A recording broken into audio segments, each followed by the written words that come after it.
C'est le symbole de ce chantier inachevé, un viaduc sous lequel une route à 2 fois 2 voies aurait dû passer pour rejoindre quelques kilomètres plus loin la route nationale 12 et réaliser ainsi le contournement sud de Saint-Brieuc. Mais 25 ans après son lancement, le projet est au point mort avec cette question en suspens: la rocade sud Briochine peut-elle encore être bouclée? Ce pont-là, finalement, il sert à rien. Là, c'est de l'argent foutu en l'air si on continue pas la rocade. Aujourd'hui, c'est le monde économique qui relance le débat. Trémeur Fraval est le patron d'une entreprise du BTP basée dans le sud de l'agglomération. Pour lui, le chantier n'a pas été pris dans le bon sens. Quand on fait un projet comme celui-là, moi j'ai travaillé pendant 10 ans en génie civil, on commence toujours par les ouvrages d'art et les viaducs. Ici, ça a été le contraire, on a fait l'inverse. Et maintenant, on dit on n'a plus de sous pour faire les viaducs. Or, c'est complètement aberrant de faire une rocade qui finit par une voie sans issue. Les travaux qui se sont déroulés entre 2007 et 2017 ont permis de réaliser les différents tronçons depuis l'échangeur du Perret jusqu'à celui de la pleine ville où la route s'arrête net. Il manque encore 4 km et 2 viaducs pour rejoindre la RN12 au Sépulcre, un tracé que les acteurs de l'économie locale aimeraient voir aboutir, que ce soit à 2 fois 2 voies ou même à 2 fois 1 voie. Personne ne comprendrait. Ni la population, ni les entreprises, ni les administrés, personne ne comprendrait qu'on puisse pas finir des projets. Et là, on est dans ce cas-là pour l'instant. Il faut accélérer.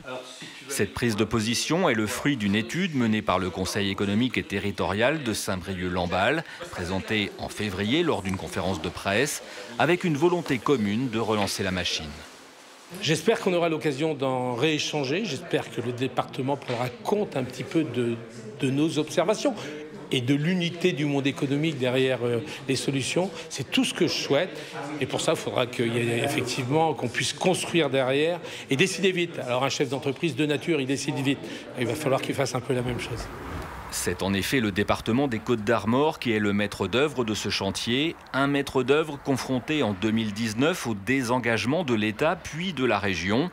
En 2023, la décision est prise de renoncer au tracé initial trop coûteux et de simplement réaménager les routes existantes, faute de mieux.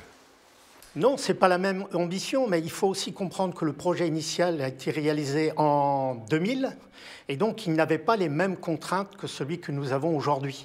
C'est-à-dire les contraintes sont venues s'empiler. Il y a eu le Grenelle environnement 1, Grenelle environnement 2, il y a eu la loi sur les mobilités, il y a la loi sur le zéro artificialisation nette des sols, il y a la loi climat et résilience. Et à chaque fois, ce sont des contraintes supplémentaires qu'il faut prendre en compte dans le projet.